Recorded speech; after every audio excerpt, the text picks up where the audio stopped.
الحمد لله الذي هدانا لهذا وما كنا لنهتدي لولا أن هدانا الله أشهد أن لا إله إلا الله وأشهد أن محمدا عبده ورسوله صلى الله عليه وسلم. السلام عليكم ورحمة الله تعالى وبركاته.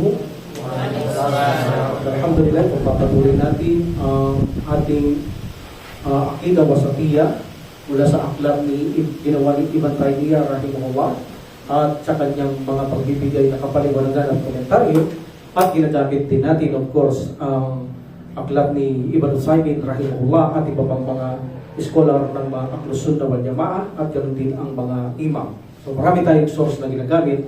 That's why naway ito'y maging kapaki-pakinabang sa atin. Tuloy natin ang mga hadith na kung saan pinapaksa natin at tinitignan natin ang mga katangian ng Allah subhanahu wa ta'ala mula sa hadith ng Propeta Muhammad sallallahu alaihi wasallam. Wa qawluhu, meaning in his saying, sa kanyang sinabi ang Propeta Muhammad sallallahu alaihi wasallam, Allahumma rabbas samawati sab'a wal ardi wa rabbal arshil azim rabbana wa rabba kulli syai' falikal habbi wan nawa munzilat taurati wal injili wal furqan a'udzu bika min syarrin nafsi wa min syarri kulli dabbatin anta akhidun binasiyatiha antal awwalu falaysa qablaka syai' wa antal akhiru falaysa ba'daka syai' wa anta dahiru falaysa fawqaka syai' wa anta batinu falaysa dunaka syai'. And then the Prophet sallallahu alaihi wasallam said, ihdi an-niddaina wa agnini midal fakari. Wa riwayah Muslim, ito ay authentic na hadith. Ang ibig sabihin ng hadith, ang sabi ng Prophet sallallahu alaihi wasallam, O Allah, Allahumma, O Allah, sabi ng Prophet sallallahu alaihi wasallam, O Allah, ang Panginoon ng pitong kalangitan at kalupaan, ang Panginoon ng marangal na trono, ang aming Panginoon at Panginoon ng lahat ng bagay o nilalang, ang naghahati ng mga hab, paliliwanag mamaya, hab, at ng mga nawa, ang tagapagpahayag ng Taurah, Injil at Quran. Ako ay nagpapakumbong sa iyo laban sa aking masamang kaluluwa, sabi ng Prophet sallallahu alaihi wasallam, at sa bawat mga nilikang masasamang dabba. Mamaya paliliwan natin na kung saan ang nasiya ay pinanghahawakan mo. Ikaw ang awal, ikaw ang kauna-unahan, walang nauna sa iyo, at ikaw ang huli at walang pagkatapos mo. Ikaw ang mataas at walang mataas sa iyo, sabi ng Prophet Muhammad sallallahu alaihi wasallam, at ikaw ang pinakamalapit at walang malapit sa iyo. O Allah, lutasin mo o bayaran mo ang aking pagkakautang para sa akin. Lutasin mo, bigyan mong lunas o bayaran mo ang aking pagkakautang o aking Panginoon, meaning sabi ng Prophet sallallahu alaihi wasallam, at gawin mong sapat ang aking kahirapan. Okay? So this is a dua ng Prophet sallallahu alaihi wasallam. Isa-isahin natin, napakagandang dua ito. Ang Prophet Muhammad sallallahu alaihi wasallam, sinabi niya dito, O Allah, meaning ang pangalan ng Panginoon ng mga Muslim o lahat ng nilalang ay ang Allah. Hindi katulad ng mga ibang reliyon na sumamba sila, gumawa na silang peke Diyos, gumawa din silang inventong pangalan. Alam niyo ang reliyon kapag peke-peke lahat eh. Walang hindi peke. Kapag peke ang Diyos mo, peke ang pangalan. Kapag peke ang pangalan, peke rin ang aklat. Peke ang aklat, peke ang katuruan. Puro peke yan dahil peke ang reliyon mo. Walang totoo dyan. Kung titignan nyo, sinong Diyos?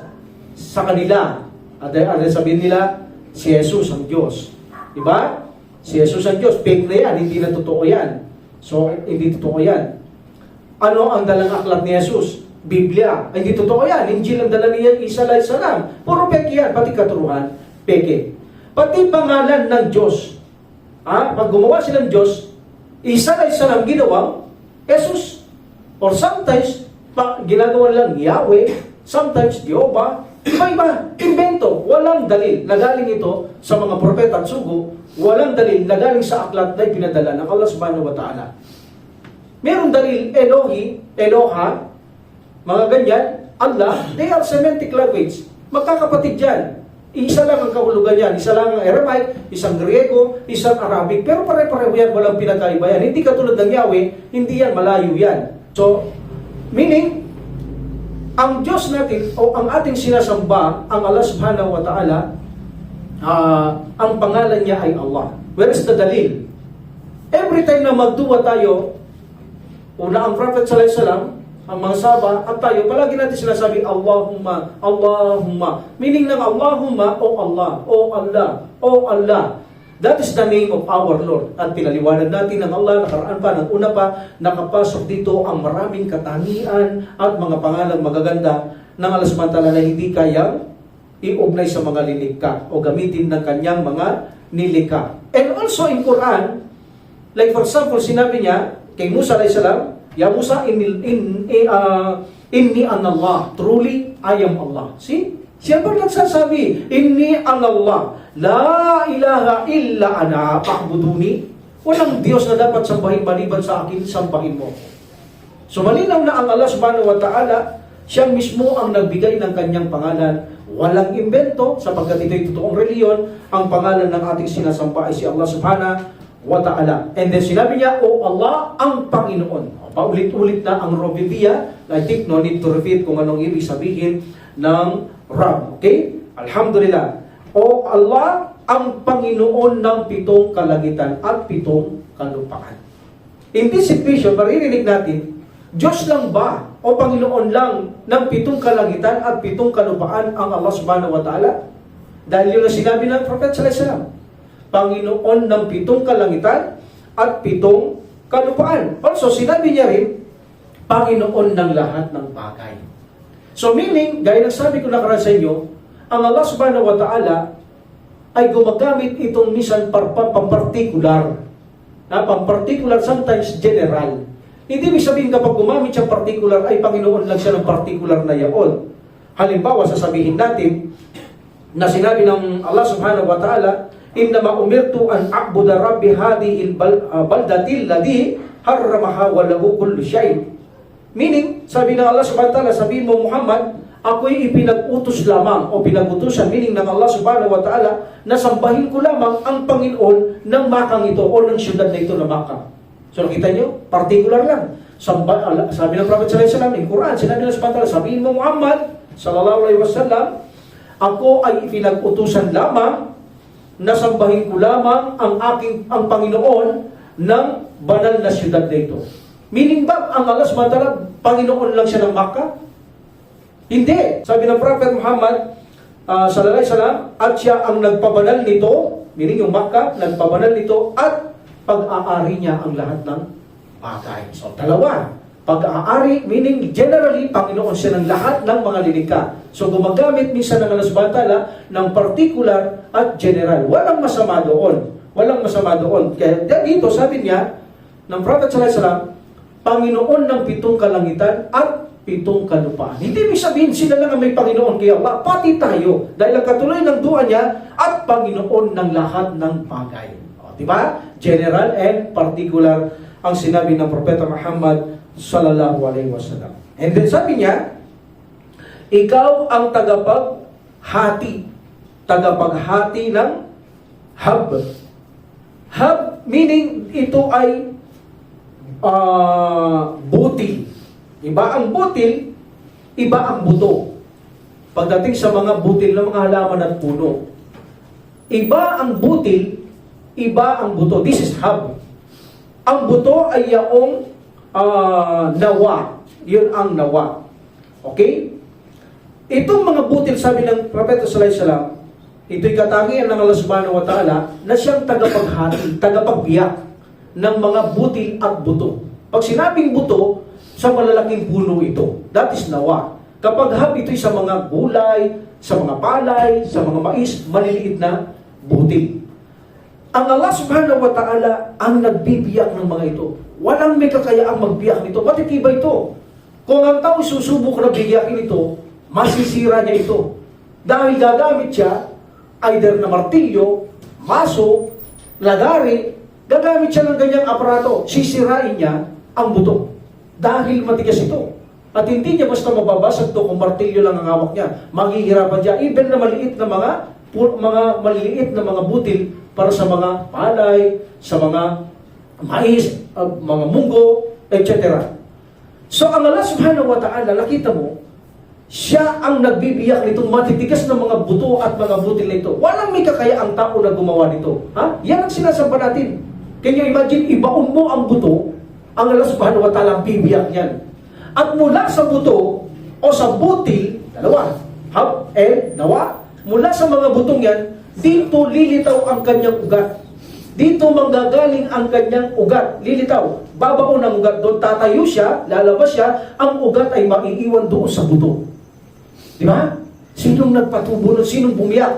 Ang Allah subhanahu wa ta'ala, pinalabas niya ang isang puno, kung ito ay buto o butil, isang mga pananim, na kung saan halimbawa palay, mga munggo, mga mais, etc. O ganoon din sa mga gulay. May mga ano rin yan, mga buto din, kahit na mga talong lamang, di ba? Makikita natin mga sili, may mga buto pa rin yan. Ang Allah subhanahu wa ta'ala, ang gumagawa nito, ang ganda ng duwa ng Prophet sallallahu alaihi wasallam, ang tagapagbiyak ng buto at butil. Di ba? Katangian yan ng Allah subhanahu wa ta'ala. Remember, walang tao ang may kakayaang biyakin niya ito at patubuin niya.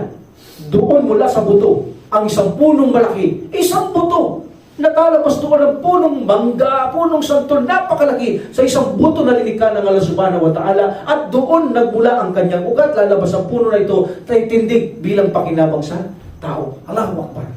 Paano mo sasambahin ang mga linikha ng Allah subhanahu wa ta'ala? Yung bagay na yan ay hindi nila kayang gawin. Ang Allah subhanahu wa ta'ala lamang ang may kakayaang gawin at challenge niya ito sa mga tao na sino may kakayaang tao na mabiyak-biyakin niya ito at patubuhin niya. Kung magtatanim ang tao, instrumento lamang siya na magtanim siya, pero ang Allah subhanahu wa ta'ala ang magpapatubo. Walang kakayaan ng tao na siya ay magpatubo kahit itapon mo lang ang buto. Kapag ginusto ng Allah subhanahu wa ta'ala, palalaki niya yan. Pag hindi niya ginusto, kahit itanim mo, hindi niya palalakihin sapagkat ang Allah subhanahu wa ta'ala, siya ang tagapagbiyak. Kapag biniyak niya, gusto niya itong tumubo, hindi mamatay, tutubo yan nang walang magagawa ang isang tao. Allahu Akbar. So yan ang sabi ng Propeta Muhammad sallallahu alaihi wasallam. And then dito, sinabi din ng Propeta Muhammad sallallahu alaihi wasallam, ang Allah subhanahu wa ta'ala, yaong siya ay tunay na napakahabagin niya sa kanyang mga nilikha.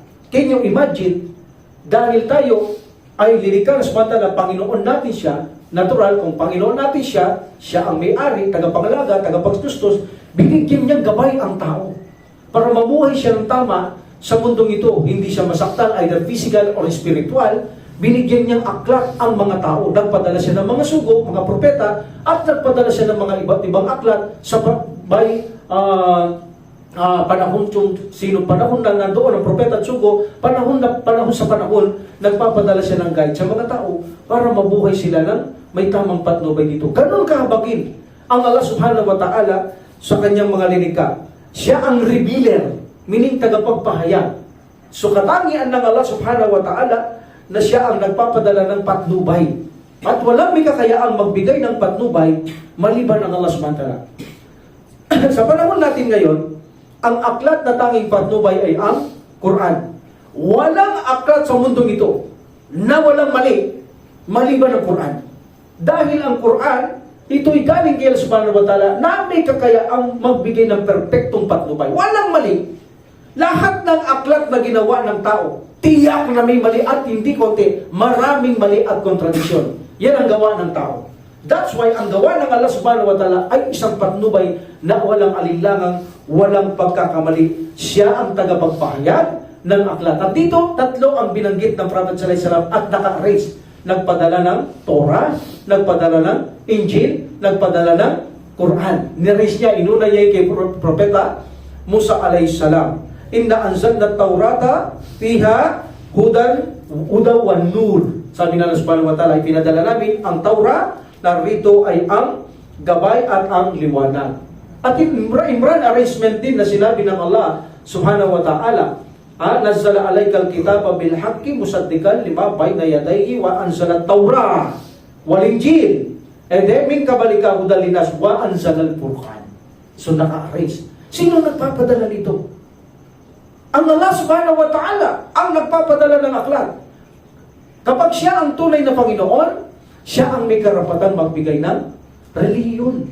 Walang karapatang magbigay ng reliyon ang mga huwad na reliyon dahil umpisa pa lang mali na ang Diyos nila. So anong bibigay ng guide ng Diyos na mali? Wala. So sa atin, ang Allah subhanahu wa ta'ala, ang Panginoon, siya ang nagbibigay ng gabay sa sangkatauhan. Siya ang may karapatang magbigay ng gabay sapagkat siya ang pinaka-perfecto at walang kamalian magaganap sa Kanya. That's why, napakapalad nating mga Muslim, mayroon tayong hawak-hawak na aklat hanggang ngayon na isang milagro pa na natitira galing kay Allah subhanahu wa ta'ala na dala ng Prophet sallallahu alaihi wasallam, ang banal na Quran. Allahu Akbar. So, alhamdulillah, magpasalamat tayo sa Allah subhanahu wa ta'ala at hanggang ngayon ay nanatili ang aklat na ito para sa matuwid na patnubay sapagkat wala ng propeta. So, darating kaya ito ay pinangako ng Allah subhanahu wa ta'ala na kanya itong pangangalagaan. Then the Prophet sallallahu alaihi wasallam said, at ako ay nagpapakupkop, Panginoon, sa aking masamang kaluluwa. So meaning, ang kaluluwa ay masama. Inanapsam na amartul bisul. Nung nakaraan, tinapik ko, may 3 uri ang soul. Ang iba, sabi lang 2, ang sabi lang 1. Yung isa, nafsul mutamainna, and nafsul lawama.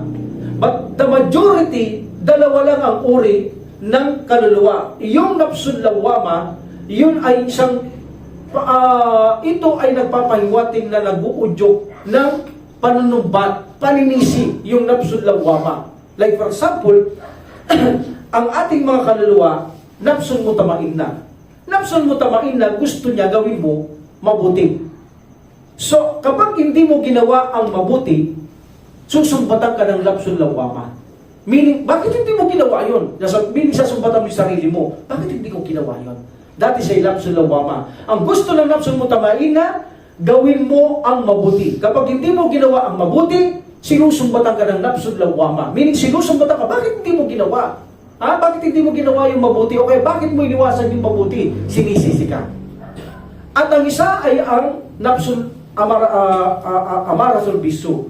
Nafsul amaratul bisu. Meaning, nahihilig siya sa kasamaan. Nahihilig siya sa kasamaan. Ito naman, kaya sinabi ko, nakapamangitay nafsul lawama eh. Ito naman, kapag ginawa mo mabuti, sinisisi ka ng kaluluwa. Bakit mo ginawa yun? Baliktad sila. Ginawa mo yung mabuti. O bakit mo ginawa yun? O kaya, hindi mo iniwasan yung mabuti, susumbatan ka rin ng nafsul lawama. Bakit hindi mo iniwasan? Bakit mo ginawa yun? Meaning, nakagitna yung nafsul lawama sa nafsul mutamainna, isang uri mabuting kaluluwa, at isang kaluluwang masama. Hindi ibig sabihin 3 kaluluwa mo, 2, hindi, isa lang. Nakalagay lang dyan sa 3 katangian o 3 uri o 2 uri, nakagitna lang lawama, 2 uri mabuti, isang uri na mabuti kaluluwa at masama. Ang isa sa pagitan, nanunumbat. Kapag nafsul mutamainna, sabi niya, gawin mo ito. Ngayon, hindi mo ginawa, susumbatan ka ng nafsul lawama. Kapag naman yung nag-uudyok yung masama, gawin mo yan, gawin mo yung masama, hindi mo ginawa, uudyok, sasumbatan ka naman ng yung nafsul lawama. So, mayroon tayong kaluluwa na naghihilig sa masama. That's why sabi ng subhanahu wa ta'ala, na Prophet sallallahu alaihi wasallam, kaya Allah subhanahu wa ta'ala, ya Allah, ako'y nagpapakupkup sa iyo laban sa aking masamang kaluluwa. Meaning, ang kaluluwa ay may masama at nagiging kaaway natin ito. Minsan madalas ang nafs na kaluluwang masama sa isang mga Muslim na mga pasuway. Napapagbigyan nila madalas yung udyok na masamang kaluluwa. Relaxation, walang ginagawa, katamaran, yun ang gusto niya, sinusunod mo yun. Pero kung ikaw ay mahintatukutin, gustong-gusto mo yung silbi yung kaluluwang nag-uutos ng mabuti, nagbabawal ng masama, yun ang gustong-gusto mo, nafsul mo tamain na. Alhamdulillah. So nakapagitan yung nafsul lawama, siya'y nanunumbat sa 2 parte na yan o 2 uri ng kaluluwang yaan. Alhamdulillah. So meaning, tayo ay mayroong masamang kaluluwa. That's why, isa sa dalil na ito, humingi din tayo ng gabay kay Allah subhanahu wa ta'ala, magpakupkup tayo laban sa ating masasamang sarili o masasamang kaluluwa. No? Alhamdulillah. And then the Prophet Muhammad sallallahu alaihi wasallam said, at At ako'y nagpapakukup din, meaning sa mga dabba. Dabba. Dabba ang tinutukoy dito. Maraming klase ang dabba, even ng mga four legs, apat na paa, that's a dabba. But ang dabba na tinutukoy dito ng Prophet sallallahu alaihi wasallam ay yung gumagapang lamang. Kasi ang mga gumagapang na walang mga paa, sila ay karamihan masasama. Pure evil sila. Pure evil. May mga hindi evil, but hindi ligtas sa kasamaan. Mga like for example, mga snake, mga crocodile, di ba? Hindi ka ligtas sa mga yaan. May manunuklaw, may nangangagat, masasama silang bagay. May nagpapakukup din sa Prophet sallallahu alaihi wasallam sa mga bagay na gumagapang dahil karamihan sa kanila ay pure evil. So sabi ng Prophet sallallahu alaihi wasallam, at ako'y nagpapakup sa iyo, Panginoon, sa mga dabba. At tinutukoy na dabba rito ay ang mga gumagapang, ay sa mga scholar natin. At actually, kapag apat ang paa, most of the time, dinire-refer ito sa donkey, ang dabba. Okay? So, nasa Quran yan. Alhamdulillah. So, nagpakup din ang Propeta Muhammad sallallahu alaihi wasallam kay Allah subhanahu wa ta'ala patungkol sa mga gumagapang na mga bagay. And then, sabi ng Prophet sallallahu alaihi wasallam, at ikaw ang nangahawak ng nasiya. Actually, itong nasiya na ito ay ito yung forehead natin. Forehead. But the opinion of the scholar, because nasa forehead, malapit dito ang utak. At nandito yung memory ng isang tao. Nandito ang memory ng isang tao. So meaning, ang Prophet sallallahu alaihi wasallam sabi niya, at ikaw ang nanghahawak ng memory ng utak. Meaning, alam mo lahat kung ano ang nasa utak ng tao. Iniisip pa lang ng tao, alam na ng Allah subhanahu wa ta'ala. Kaya sabi niya, ikaw lang ang nanghahawak ng nasiya, meaning forehead, ngunit ang forehead na tinutukoy dito yung utak at nandun memory, ikaw lang ang nakakaalam. Meaning, ang gustong sabihin ng Propeta Muhammad sallallahu alaihi wasallam, ikaw lang ang nakakaalam ng kung ano ang nasa utak ng tao. Ibig sabihin ng Propeta Muhammad sallallahu alaihi wasallam. Totoo yan. Walang nakakaalam yan, maliban ng Allah subhanahu wa ta'ala. Even lang ang ating mga puso, ang Allah subhanahu wa ta'ala din ang nakakaalam. Okay? Alhamdulillah. So, maliban lang kung pagbigyan niya ito ng pahintulot, like the angels, yung nagtatala natin, alam niya yung intention ninyo, binigyan ito ng kapahintulutan lang ng Allah subhanahu wa ta'ala. At least wala silang power na nanggaling sa kanila. Galing din yan kay Allah subhanahu wa ta'ala. Kaya sabi ng Prophet sallallahu alaihi wasallam, ang Allah subhanahu wa ta'ala ay nag-uutos sa mga malaika kapag ang isang Muslim ay nag-intention na mabuti, itala na ito. Alam nila naka-intention ka mabuti, tatala na pag ginawa mo, ito ay magiging buo reward. Kapag sila nag-intention, sabi ng subhanahu wa ta'ala, sinabi ng Prophet sallallahu alaihi wasallam, ng masama, huwag niyo munang isulat. Alam ng mga malaika na susulat yun na may intention ka masama, pero hindi susulat dahil utos sila ng subhanahu wa ta'ala. Kapag ito ay ginawa nila, sulat yung isa. Kapag hindi ginawa, bigyan yung reward ng isa. That is the dalil na mayroon silang knowledge sa intention mo. Even na si Iblis, mayroon siyang alam sa intention mo, binigyan siya ng Allah subhanahu wa ta'ala, para nag-iisip ka pa lang, nagpaplano ka pa lang ng mabuti, ahadlangan ka na ni Iblis. Wala ka pa sinasabi. Balak mo pa lamang, alam na ni Iblis, binigyan siya ng kapahintulutan sa subhanahu wa ta'ala na malaman niya ang layunin mo, mabasa niya ang layunin mo. So that's why, paplano ka pa lang magsada ka, paplano ka pa lang mabuti, inahadlangan ka na niya ni Iblis. So meaning, kapag pinahintulutan ng Allah subhanahu wa ta'ala, binibigyan niya ang knowledge sa mga bagay na, like for example, unseen, wala tayong alam sa mga bagay na hindi nakikita. Wala tayong alam sa mga bagay na hindi nakikita. Magiging propeta, maliban lamang sa pinagkalooban niya ng kaalaman. Magiging propeta at sugo walang alam. Binigyan niya lang sila ng kapahintulutan na malaman nila ang ilang bagay na mga nalilingit. But actually, ang unseen, ang susi na yan, ay nakay Allah subhanahu wa ta'ala lamang. So, siya rin ang nakakaalam. Kayo ang nakahawak ng nasiya ng tao, meaning the forefront, the forehead. Meaning, ang halapan niya, but ito ay automatic ang kanyang utak at doon ang memory nandoon, si Allah subhanahu wa ta'ala nakahawak. Meaning, alam ng Allah subhanahu wa ta'ala kung ano ang nasa memory ng isang tao. Meaning, kapag ikaw ay nagsura, alam niya kung alam mo sa memory mo ang sura, alam niya kung anong inisip mo, alam niya lahat kung nasa memory mo, alam niya kung anong inisip mo ngayon, alam niya ng Allah subhanahu wa ta'ala. And then the Prophet sallallahu alaihi wasallam said, at ikaw ang nag-iisa. Meaning, ikaw ang nauna. You are al-awwal. It is the name of Allah, al-awwalu. Ito yung mga pangalan ng Allah subhanahu wa ta'ala. Meaning, ikaw ang nauna at walang nauna sa'yo. Tanda natin. Kasi nagtatanong sila, as far as I know, this is a Bukhari, tinatanong nila ang Prophet sallallahu alaihi wasallam kung saan galing ang Allah. Saan daw galing ang Allah? Sabi ng Prophet sallallahu alaihi wasallam, huwag niyo sila sagutin. Kasi ang tanong na yun, nonsense. Kasi bakit? Wala nang nauna sa kanya, sasabihin mo saan lang galing. Di ba? Paano sasagutin niyo? Sabi ng Prophet sallallahu alaihi wasallam, alam ko Bukhari ito, inshallah. So sabi niya, huwag niyo sagutin. Dahil ang tanong ay, parang pang-iinsulto lang. Walang nauna kay Allah subhanahu wa ta'ala. Paano sasagutin yun? Kapag sinabi mo nanggaling siya sa ganito, may pamilyang Allah subhanahu wa ta'ala. That's why siya ang nauna at walang nauna. Kaya sabi ng Prophet Muhammad sallallahu alaihi wasallam, ikaw ang nauna at walang nauna sa iyo. Meaning, tinapik na natin ito. No need to repeat again, but sinasagasahan lang natin konti-konti. Meaning, siya ang pinagmulan ng lahat ng bagay. Okay? Siya ang pinagmulan ng lahat ng bagay, ang Allah subhanahu wa ta'ala. At pagkatapos sinabi ng Prophet Muhammad sallallahu alaihi wasallam, at ikaw ang huli. Ikaw ang una, ikaw rin ang huli. Wala ba pagkatapos mo? Wala. Meaning kapag tayo, Allah subhanahu wa ta'ala ay tinunaw niya ang kanyang linika, giniba niya, ginunaw niya, walang matitira. Dahil siyang una, siya lang matitira. Ang Allah subhanahu wa ta'ala kapag ninais niya, siya ang matitira. Kaya siya ang una, ang Allah subhanahu wa ta'ala, at siya ang huli. Meaning, walang mahuhuli maliban sa kanya. Siya lang ang huli, ang Allah subhanahu wa ta'ala. Okay? Ang mga iba, sinasabi nila ang pangalan ng Allah subhanahu wa ta'ala ay Kadim. Kadim. Okay? The philosopher. Sinasabi nila ang isang pangalan ng Allah subhanahu wa ta'ala ay Kadim.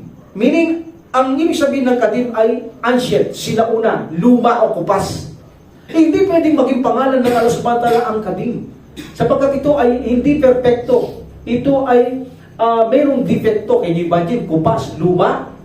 Okay? Like for example, in Quran, sabi ng Allah subhanahu wa ta'ala, wal kamara qaddarnahu manazila hatta ada, and then kal urjuni kadim, sabi ng Allah subhanahu wa ta'ala. Meaning, at itinakda niya sa kanya, meaning ang buwan itinakda niya sa kanya at ibang-ibang bahagdan, meaning iba-ibang hugis, na kapag ito ay nagbabalik sa katandaan o pagkaluma. Di ba? Nagbabalik ang buwan. Ano sabi na sa Allah? At ang buwan, aming itinakda para sa kanya at ibang-ibang bahagdan. Meaning lumalaki hanggang below. Then lumiliit hanggang mawala. Bumabalik siya sa dating kalumaan, kakupasan, dating sitwasyon. So hindi po pwede yung kay Allah subhanahu wa ta'ala na tawagin mo siyang Kadim sapagkat ang pangalang Kadim, ito ay mayroong defecto. Okay? So mali ang mga philosopher, hindi pwedeng maging pangalan ng subhanahu wa ta'ala ang Kadim. Okay? Hindi pwede. So, al-awwal and al-akhir, ang una at ang huli. Yan ay pangalan ng Allah subhanahu wa ta'ala. And then the Prophet sallallahu alaihi wasallam said, at ikaw ang Zahir. The Zahir, ito ay nangangahulugan, ito ay al-ulu. Al-ulu meaning the highness. Also, Zahir is highness. Mayroon sa Quran na ang kanyang translate ay hindi kayang akyatin. Pero hindi yun ang tinutukoy ng Prophet sallallahu alaihi wasallam. Alam natin na Prophet sallallahu alaihi wasallam ang higit na magaling na magbigay ng interpreter sa kanyang tinatanggap na mga wahi kay Allah subhanahu wa ta'ala. Like in Quran, pamastata'u an yadharuna. Wrong, dahara, dahir, yadharuna. Okay? Pamastata'u lahu nakhwa. Meaning, ito ay kailang Majud, Yajud and Majud, na kung saan tinakpan sila doon ni Dulkarnain, hindi nila kaya itong akyatin. Hindi nila kaya butasin yung pinantakip niya sapagkat ito ay dahil sa makapal, sabi ng Allah subhanahu wa ta'ala. So here the yadharu from dahir, from dahara yadharu from dahir, this is mufile. At tinutukoy dito ng dahir ng Prophet sallallahu alaihi wasallam yung al-ulu, not yung hindi kayang akyatin. Hindi yun ang ibig sabihin ng Prophet sallallahu alaihi wasallam. Yung dahir, al-zahiru, meaning yung al-ulu, kataas-taasan. So sabi ng Allah ng Prophet Muhammad sallallahu alaihi wasallam, at ikaw ang dahir at wala mataas liban sa iyo. So meaning ang Allah subhanahu wa ta'ala, gaya na sabi natin, siya ang pinakamataas sa kanyang mga lilikha. At walang tataas sa kanya at walang pwedeng pumaligid sa kanya.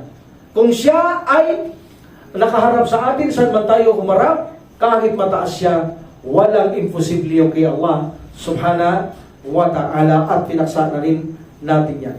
And then the Prophet sallallahu alaihi wasallam said, ikaw ang batin.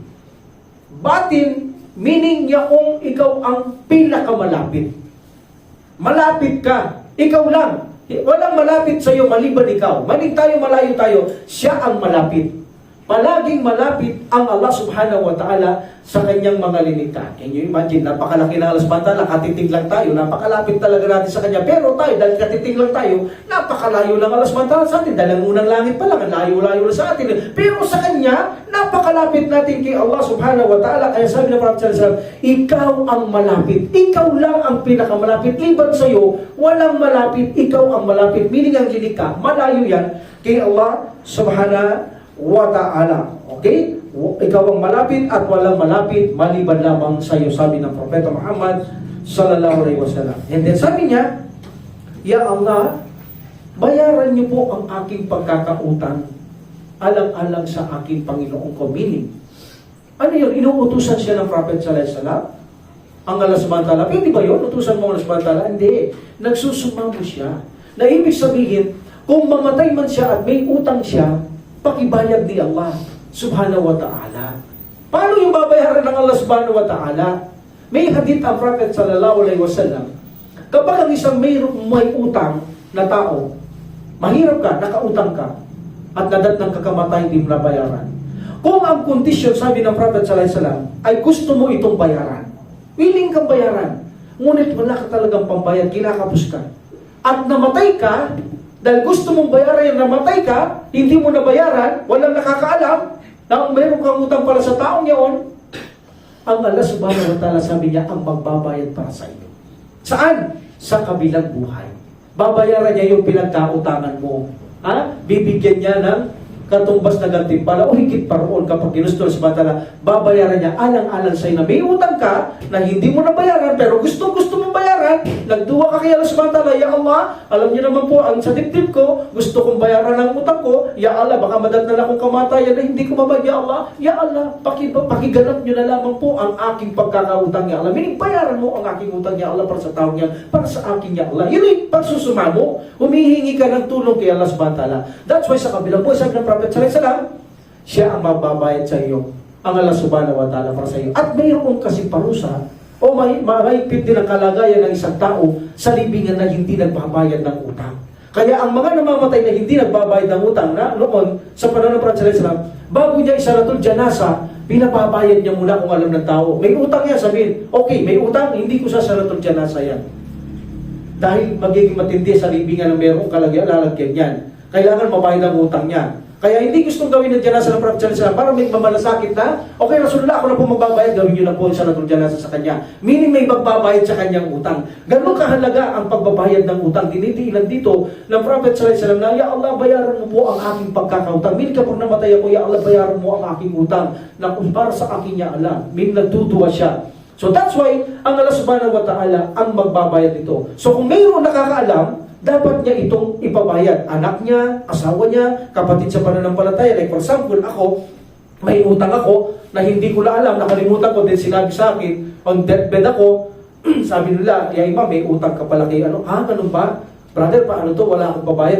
Parang pakiramdam ko, hindi na ako tatagal. Pwede bang pagtulong-tulungan niyo ang mga pamilya ko, talagang walang-wala rin sila. Pero tanungin niyo rin, baka makatulong bago ako mamatay, babayaran niyo. Pwede ba? Tulungan niyo ako. Pag nagkaisa sila, alhamdulillah, babayaran namin. At least pag namatay ka, sila ang may responsibilidad. Ikaw, hindi na ikaw dahil nalipat na sa kanila ang pagbabayad ng utang. So that's why Prophet sallallahu alaihi wasallam gusto niya, bago niya sa dalatul janasa ang may utang, bayaran muna ang kanyang utang. O kaya naman, ikaw ang mga ko, Rasulullah, sige po, ako na magbabayad nun. Alhamdulillah sa dalatul janasa ng Prophet Muhammad sallallahu alaihi wasallam. So umingi siya, nagpapakita sa dua ng Prophet sallallahu alaihi wasallam na mayroong binibigyan niyang diin ang kahalagaan ng pagbabayad ng utang sa ating mga pinagkautangan. Ano ibig sabihin ng utang? Halimbawa, umutang ka sa tindahan, umutang ka ng pera, ganyan, yung walang patubuan. So umutang ka, yun ay utang na hindi mo binayaran. Babayaran mo yun. Kapag, halimbawa, ang kondisyon, kailan ka magkaroon, sabi ng kapatid, yeah brother,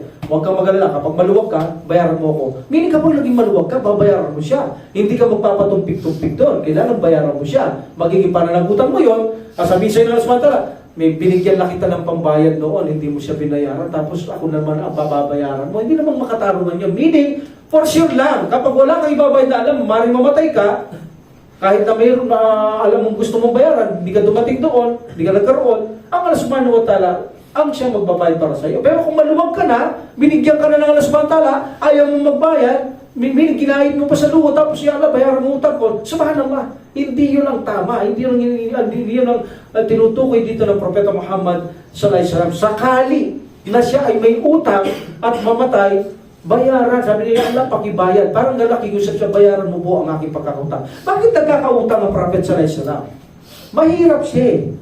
At pangalawa noon, siya wala siyang hilig mangutang. Yung mga taong lumalapit sa kanya, kaya siya nagkakautang. Ang Prophet sallallahu alaihi wasallam never ayaw niya nag-uutang. Dahil ang pag-uutang, nagkakaroon ka ng hiya sa mga taong pinagkakautangan mo. That's why ayaw niya. Bisa sisiraan ka pa niyan. Kaya ayaw yan ng Prophet sallallahu alaihi wasallam. So, ang ginagawa ng Prophet sallallahu alaihi wasallam, pinapagamit niya ang pangalan niya. Sige, kumuha doon, mutang ka, ako magbabayad. Ganoon. At least, hindi siya kumuha. Nakita nila, yung tao, ang siyang kumuha para sa kanya, sagot ng Prophet Muhammad sallallahu alaihi wasallam. Kaya nagkakautang siya. So, meaning, mahirap ang Prophet sallallahu alaihi wasallam. Minsan hindi natin alam, o hindi niya alam, kung kailan niya mababayaran. Kaya nga mayroong isang hadith na ang tao galit na galit sa kanya. Siningit niya, napahiya pa ang Prophet sallallahu alaihi wasallam sa mga sahaba niya. Sabi niya, yung utang mo, hindi mo na binayaran. Sabi mo, babayaran mo. Meron ba akong utang sa'yo? Nakalimutan eh. Sabi niya, meron. Sabi niya, anong utang ko? Isang kamilyo, ilang taon? Isang taon. Sabi niya, bigyan niyo 5 taon.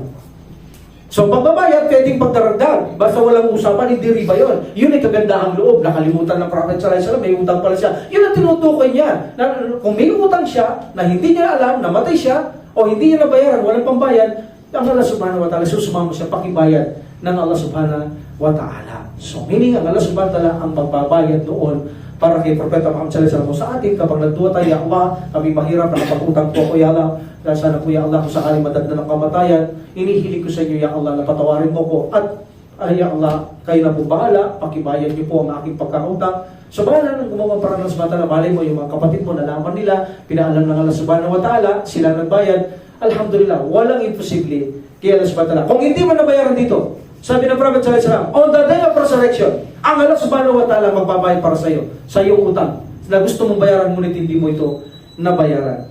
And then the Prophet sallallahu alaihi wasallam said, O Allah, gawin mo pong sapat ang aking kahirapan. Hindi ito kontradiksyon sa hadith na Ya Allah, ako po ay buhayin mo mahirap, buhayin mo kung kasama ng mahirap, at sa araw ng paghukom ay buhayin mo kung kasama pa rin ng mahirap. Hindi yung kontradiksyon. Sa hadith na ito, according to Albani, rahimahullah, no? At kita niya, sabi niya, kung ang hadith ay hindi authentic, at least nagpapakita ito ng tandisang pagpapakumbaba ng Prophet sallallahu alaihi wasallam. Sapagkat sinasabi lang, kontra ito sa hadith na, Ya Allah, buhayin mo ako na mahirap sa mundo ito, kasama mahirap, at buhay mo sa araw ng paghukom na kasama ko mahirap. Habila kontradiksyon. Dahil dito, ang hadith, authentic din ito, na humihiling siya, Ya Allah, gawin mo sapat ang kahirapan ko. Meaning, huwag mo akong bigyan ng buhay na kahirapan. Bigyan mo lang ako ng mga sapat lang, hindi labis, sapat lang para sa ikabubuhay. Okay? Hindi ito kontradiksyon. Hindi ibig sabihin na gusto na para sa mahirap, hindi nakakain. No. Alam mo natin ang ibig sabihin ng mahirap. Mahirap yung hindi mo magawa lahat ng gusto mo. Sometimes, kakain ka 2 beses, 3 beses, minsan 1 beses, minsan wala. Talagang mahirap ka. Yung gusto mong bilhin, hindi mo mahirap dahil wala ka, kundi kasampatan lamang. Yun din ang gusto ng Prophet Muhammad sallallahu alaihi wasallam, kasampatan lang. Sabi niya, Ya Allah, gawin mong sapat ang aking kahirapan. Sapat lang ang inihiling ng Propeta Muhammad sallallahu alaihi wasallam. Bakit kaya na napakahalaga sa atin na mayroon tayong kasampatan? Ano ang epekto nito? Ang epekto kasi ng kahirapan, yung sobrang mahirap ka, ito ang dahilan kung bakit ka magkakasala. That's why ayaw ng Prophet sallallahu alaihi wasallam na maging lubos na mahirap. Dahil there is a possibility magkakasala ka. Even ang dignidad mo, ibebenta mo kapag ikaw ay nalagay sa kahirapan. Like for example, sabihin natin yung natatandaan nyo yung cave, yung bato na nasara, 3 tao doon. At sinabi nila kay Allah subhanahu wa ta'ala yung ginawa na mabuti, naglilip yung bato, bumubukas. Ang isa doon, yung lalaki na gustong-gusto niya yung babaeng kanyang kamag-anak. Gustong-gusto niya sibingin na hindi niya asawa. Pinagnanasaan niya. Pero hindi niya makuha dahil ang babae, birhen ito. Ang babae alam niya hindi pwede yun dahil Muslim sila. Hindi allowed, hindi sila kasal. But nung magipit ang babaeng ito, magipit siya, nalagay siya sa matinding hirap, lumapit siya dito sa kanyang pinsan. At anong sinabi ng lalaki? Yes, tutulungan kita sa isang kondisyon. Pasisipin ka sa akin. Anong ginawa niya? Pumayag siya. Anong dahilan? Dahil sa labis na kahirapan. Yun ang dulot ng kahirapan. Kapag nahirap ka, naging mahirap ka, ang sitwasyon mo, malalagay ka ngayon sa paggawa ng kasalanan. That's why nagtuto ang Prophet sallallahu alaihi wasallam na sapatin niya ang kanyang kahirapan. Meaning, huwag niya bibigyan ng talagang mahirap dahil baka magkasala siya. So, nung sipingan na ng lalaki ang babae, sabi niya, huwag mong basagin, sabi niya, huwag mong basagin ito maliban sa hangad. Eh dahil natakot siya kay Allah, hindi niya binasag. Tumayo siya at iniwan niya ang babae. So, bato doon sa lumagat yun. So, meaning, ang pinakita natin dito, yung babae, nalagay sa kahirapan, ipinagkalulo niya ang kanyang mismong katawan, o ipagkakalulo niya ang mismong kanyang katawan na iniingatan, na ayaw niyang mabasag, na hindi halal, ngunit sa kagipitan, pinabayaan niyang ibigay ang kanyang katawan. Yan lamang, natakot ang lalaki dahil sa kanyang sinabi. Pero papayag na siya dahil nagipit eh. Kaya lang, sabi niya, natakot yung lalaki, tumayo siya. Yun ang defect ng masyado tayo mahirap. That's why, umiling tayo kay Allah subhanahu wa ta'ala. Hindi yung marangya, yung may kasampatan makaraos tayo para hindi tayo magkasala at masamba natin ng sapat ang Allah subhanahu wa ta'ala. So meaning, kapag tayo nang uutang, maaari tayong malagay sa kahihiyan. That's why yung Prophet never siyang mismong siyang umuutang. Pinapagamit niya pangalan niya, pero hindi siya ang umuutang. Okay? So, kapag siya nagsabi, pautangin mo muna ito. Kahit na siya nagsabi, mayroong nakaharap. Hindi siya umutang. Pautangin mo na ako, pagutangin mo ito, ako nang magbayad. O kaya punta ka doon, sabihin mo pangalan ko, ako magbayad. Ganon. Hindi siya nang umutang, kundi ginagamit niya ang kanyang pangalan para maibigay ang pangangailangan ng tao na may nakakaalam na hindi yung kay Prophet sallallahu alaihi wasallam, kundi sa mga tao na kung saan pinagbibigyan ng Prophet sallallahu alaihi wasallam. Kahit makautang lang ang Prophet sallallahu alaihi wasallam, bibigyan niya ang mga lumalapit. At walang lumalapit kay Prophet sallallahu alaihi wasallam, never, na hindi niya binibigyan. Kapag wala siya, pupunta siya sa mga sahaba. Kapag wala siya, pauutang siya. Kahit na magsama pa, mag-utos siya, uutang sila para sa tao yung mabigyan lang ng Propeta Muhammad sallallahu alaihi wasallam.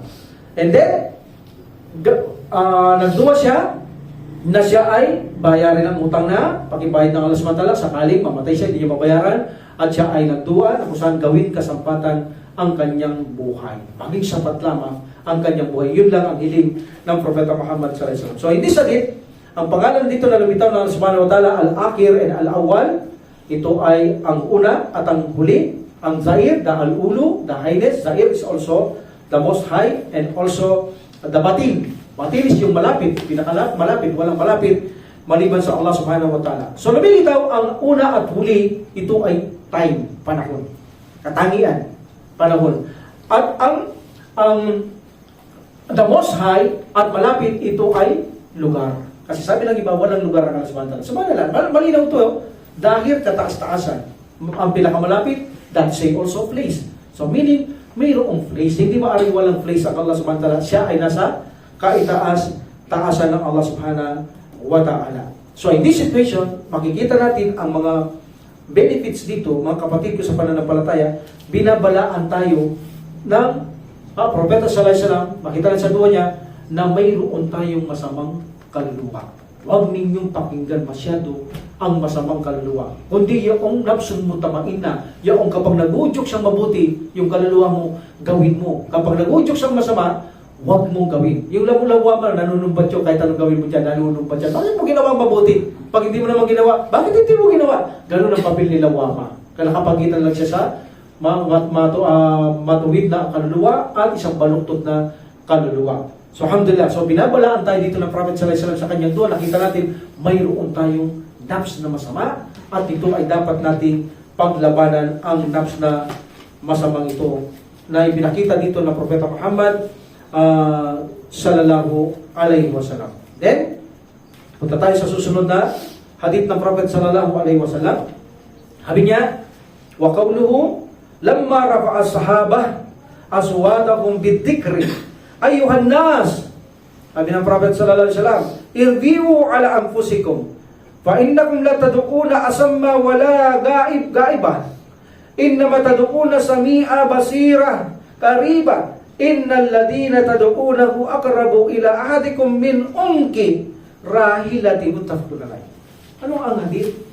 Sabi ng Prophet sallallahu alaihi wasallam na kanyang mga companions kapag umaakyat sa bundok, sa isang expedition kasama niya, paglalakbay, pag-aakyat sila, sasabihin na, Allahu Akbar! Allahu Akbar! Allahu Akbar! Malakas. Pagbababa sila, Subhanallah! Subhanallah! Subhanallah. So in this hadith, naririnig yan ng Prophet sallallahu alaihi wasallam. Kaya sabi niya, sa kanya sinabi, ang mga sahaba niya nagtataas ng tinig sa kanilang pag-alaala. Remembrance, meaning kilos battle by saying Allahu Akbar and Subhanallah. Bakit nila sinasabi? Bago ko nakuha ng hadith.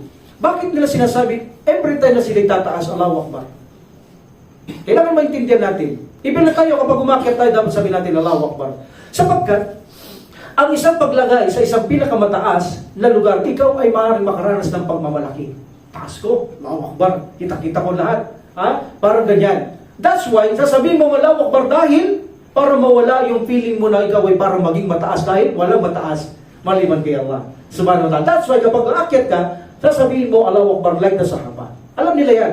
Every time na sila naman ay bababa, Subhanallah. Why? Sapagkat ang pagbaba, alam natin may depekto ito. Pababa, depekto, bumababa kahit sa tao, dumababa ang dagdedad mo, ang dangal mo. Pag sinabing bababa, may depekto. Kaya sasabihin mo, Subhanallah. Why? Sapagkat malayo magkaroon ng depekto ang Allah subhanahu wa ta'ala. Hindi nagkakamali ang Allah subhanahu wa ta'ala. That's why sabihin, pag bumababa, Subhanallah. That's why naririnig sila ng Propeta Muhammad sallallahu alaihi wasallam every time na umakyat, Allahu Akbar. Every time na bumaba, Subhanallah. Ano sabi ng Propeta Muhammad sallallahu alaihi wasallam? O mga sahaba, sabi niya, sila nag-remembrance na may tinig. O sabi niya, o mga tao, maging mainahon kayo. Maging mainahon kayo sa inyong mga sarili. Sapagkat hindi kayo tumatawag sa isang bingi at nawawala. Hindi kayo tumatawag sa isang bingi at nawawala. Then sabi niya, tumatawag kayo sa isang nakaririnig ng lahat ng bagay, nakamasid ng lahat ng bagay. Tunay, ang inyong tinatawagan ay higit na malapit pa kaysa sa lieg ng inyong kamilyo na sakay-sakay. Ganun lang kalapit ang Allah subhanahu wa ta'ala sa kanya lilikha. Malapit pa ang inyong tinatawagan kaysa sa inyong kamelyo na mismong sinasakyan nyo, nakaupo kayo, yun ang leeg. Mas malapit dyan ang Allah kaysa sa inyo. Kaysa sa leeg na yan, mas malapit siya Allah sa inyo. Kaya hindi nyo na kailangan lakasan ang inyong mga takbir, ang inyong mga pagluwalhati, napagkat napakalapit ng Allah subhanahu wa ta'ala sa inyo at siya ang lubos na karirinig at nakamamasid. Kaya sabi ng Prophet sallallahu alaihi wasallam, huwag nyo nang lakasan. Hindi naman kayo tumatawag ng bingi at saka yung nawawala. Meaning yung tinatawagan lang na ganyan yung mga nabibigi at mga nawawala silang tinatawagan. Huwag, hindi nawawala ang Allah subhanahu wa ta'ala, hindi siya bingi. Kundi napakalapit niya. Higit siyang malapit sa lieg ng inyong sinasakyang kamelyo, higit na malapit dyan ang Allah subhanahu wa ta'ala sa inyo kaysa sa lieg na inyong sinasakyan ng mga kamelyo, sabi ng Propeta Muhammad sallallahu alaihi wasallam. Alhamdulillah. So dito, ang Propeta Muhammad sallallahu alaihi wasallam, ipinakita niya ang mga katangian ng Allah subhanahu wa ta'ala, nagtatakwil ng pagkabingi. Hindi bingi ang Allah subhanahu wa ta'ala. Hindi nawawala, tinatakwil na hindi nawawala ang Allah subhanahu wa ta'ala. At itinatakwil na hindi ka nakikita ng Allah, at itinatakwil na hindi ka naririnig ng Allah subhanahu wa ta'ala. Yan ay mga katangian ng subhanahu wa ta'ala nagtatakwil sa mga bagay na yan. Meaning, ang Allah subhanahu wa ta'ala malapit, nakaririnig, hindi nawawala ang Allah subhanahu wa ta'ala. Yun ang ibig sabihin ng mga tapat at mga saktong katangian ng Allah subhanahu wa ta'ala. Alhamdulillah. So ito ang hadith na kung saan sinabi ng Prophet sallallahu alaihi wasallam sa isang paglalakbay nila. Okay? So dito, gaya ng sabi natin kanina, batin. Ikaw ang pinakamalapit. So, another dalil na suporta na ang Allah subhanahu wa ta'ala ay napakalapit niya sa kanyang lilikha. Yes, alam natin na sa taas. Malayo siya sa atin yun. Sa atin malayo siya. Pero sa kanya, napakalapit natin kay Allah subhanahu wa ta'ala. Alhamdulillah. Well, there is no contradiction in al-ulu at saka yung malapit. Abang nasa taas ang Allah subhanahu wa ta'ala, malapit siya sa atin. Walang contradiction ang bagay na yan.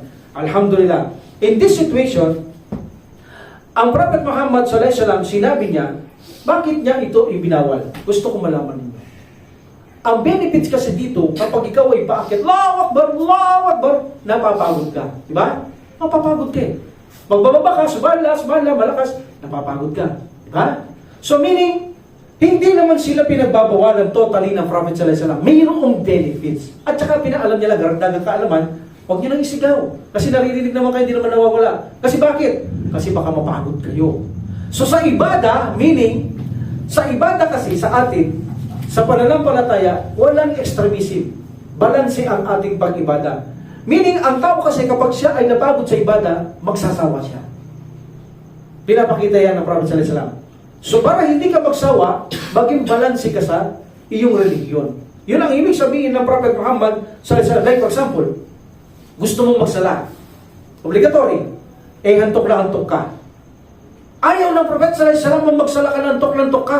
Pero dapat mong gawin yun, baka matulog ka, lalampas ka sa duhur, asar na magising, or maghrib pa, lalampas ka. Pero bakit inallowed ng Prophet sallallahu alaihi wasallam yun? Dahil mabibigatan ka sa iyong sala. Unang-una, hindi mo man alam ang ginagawa mo, wala kang kusyo, baka magsalita ka pa ng bagay na kasuklam-suklam kay Allah subhanahu wa ta'ala, baka makagawa ka pa ng shirk, o kaya naman may insulto mo si Allah subhanahu wa ta'ala. Bilang pangangalaga ng Prophet sallallahu alaihi wasallam, para makaiwas ka dyan, matulog ka na muna. Huwag ka na munang magsala. Ganon ang relihiyon natin. Hindi ka pinahihirapan ng relihiyon natin. That's why, binawalan sila ng Prophet sallallahu alaihi wasallam, baka mapagod sila, sigaw ng sigaw, baka mamalat pa sila, sabi niya, huwag na kayong sumigaw. Hindi naman nawawala bingi ang tinatawagan nyo. Nandyan niya nakaririnig ng lahat ng bagay. Hindi ba, sabi ng Allah subhanahu wa ta'ala, sa ayat ng Quran, kapag ang mga kanyang alipin, wa idha sa'alaka ibadi annifa inni karim.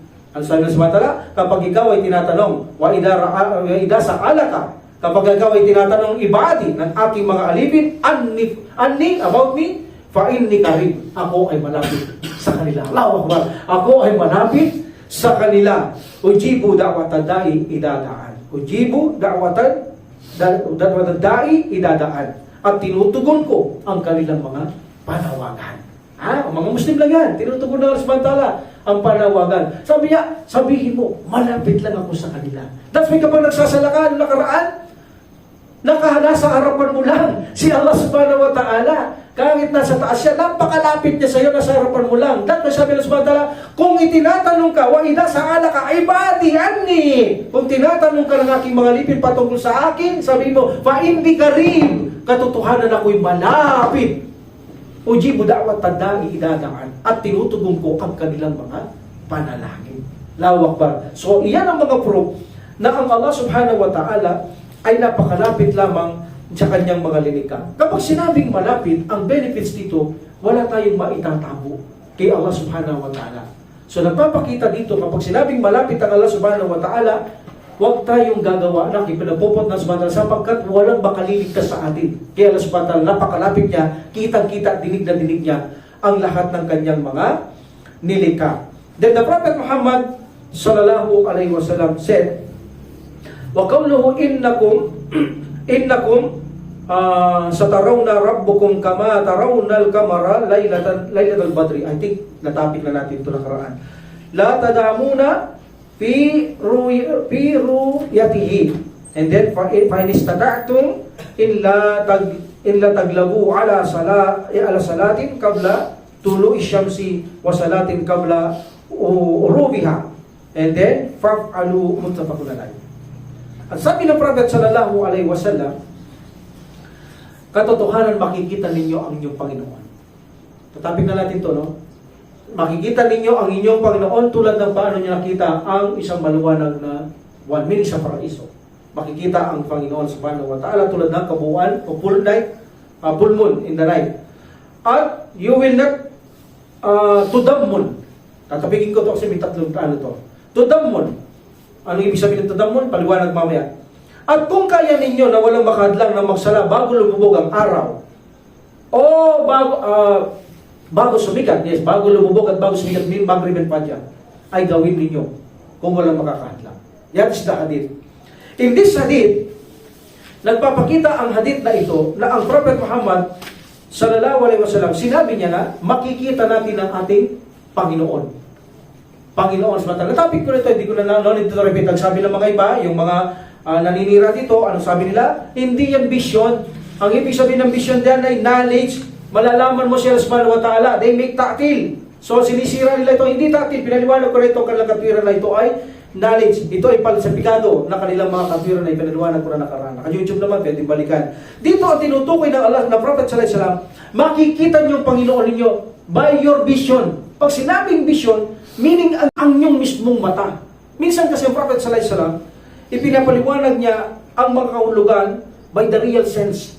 Yung tunay na pagdama, yung tunay na kaalaman natin. Like for example, sabi ni Abu Rasin al-Uqayli Lakit bin Amir, sabi niya, O Rasulullah, makikita ba natin ang ating Panginoong Allah subhanahu wa ta'ala? Sabi niya, sa araw ng paghukom, at mayroon ka bang maibibigay na tanda? Sabi niya, nakikita mo ba ang buwan pagkabilugan ng buwan? Sabi niya, yes, Rasulullah, nakikita ko. Lalong dakila ang Allah subhanahu wa ta'ala, makikita niya kung paano niya nakita yan. So, ipinaliwanag niya in real sense. Mata, nakikita mo, hindi kaalaman. That's why, pinaliwanag niya rito, in real sense, nakikita mo ba ang buwan na yan? Sabi niya sa kanya, oh, ya Rasulullah, nakikita ko kapag bilog ang buwan. Nakikita mo? Yes, sabi Rasulullah. Ganon din ang Allah, subhanahu wa ta'ala. Makikita niya siya, meaning mata ang makakakita, hindi knowledge dito ang tinutukoy. Okay? And then sinabi ng Prophet sallallahu alaihi wasallam, na kung saan, walang to the moon. What is to the moon? Sometimes nakalagay sa hadith, yung word na to the moon, or tadarrun. Isa-isay natin. Yung sa atin dito, to the moon. Unahin natin yung to the moon. Okay? To the moon. Ang ibig sabihin nito ay yung walang hadlang na makikita mo si Allah subhanahu wa ta'ala. Yun sinabi niya sa atin. To the moon, to the moon. To the moon. And to the moon also almost saying. To the moon, to the moon. Sabi niya, at walang makikita niyo ng walang hadlang. In another narration, minsan nakalagay lang dito, maliban sa to the moon and to the moon is tadarrun. Tadarrun. Ang ibig sabihin naman ng tadarrun, hindi mo na kailangan pang makisiksikan sa mga tao. Para magtabi-tabi, para makita ko ang alas man. Tabi-tabi. No, hindi na kailangan. Kahit humilig ka, saan mo gustong sumandal, makikita mo ng walang kahirap-hirap ang Allah subhanahu wa ta'ala. So either to the moon, either to the moon, either tadarrun, almost same sila. Makikita mong walang hadlangan samantala, hindi mo kailangan maksiksikan, makiunahan, kailangan mo lang kahit saan ka magsandal, kung gusto mong tingnan ng Allah subhanahu wa ta'ala, makikita mo ng walang kahadlangan lang. Tulad ng isang bilog na buwan, nakabilugan ng buwan sa isang maliwanag na lugar, maaliwalas na kalagitan, ganun mo makikita ang Allah subhanahu wa ta'ala. Sabi ng Propeta Muhammad sallallahu alaihi wasallam. That is the meaning of to the moon. Yung walang hadlang mo makikita ang Allah subhanahu wa ta'ala. I hope hindi ko na kailangan pang i-explain ulit. Tinapik ko na to. No need to repeat natin to. Ang importante dito ay ang makakakita mismo sa Allah subhanahu wa ta'ala ay ang mata na gaya sinabi ng Prophet sallallahu alaihi wasallam na tinapik ko ngayon sa kanya saba. Nakikita mo ba ang buwan sa kabilugan ng buwan? Sa kabilugan ng buwan sa kalangitan ng maaliwalas? Naam Rasulullah. Ganun mo rin makikita ang Allah. Meaning ang makakakita, knowledge? No. Mata ang mismo makakakita kay Allah subhanahu wa ta'ala. So this is the hadith. Sa araw na ito, ipagpapatuloy natin sa susunod ang Aqidah Wasatiyya ni ginawa ni Ibn Taymiyyah rahimahullah at ang kanyang mga komentary na ginagamit natin si Ibn Uthaymin rahimahullah, no? Kalugdan sila ng Allah subhanahu wa ta'ala. Wa akhiru da'watina alhamdulillahi rabbil alamin wa salatu wa salamu ala rasulillah. Subhanakallahumma wa bihamdika asyhadu an la ilaha illa anta astaghfiruka wa atubu ilaik. Assalamualaikum warahmatullahi ta'ala wabarakatuh. Waalaikumsalam warahmatullahi wabarakatuh. Allahu Allahu Allahu Allah Allah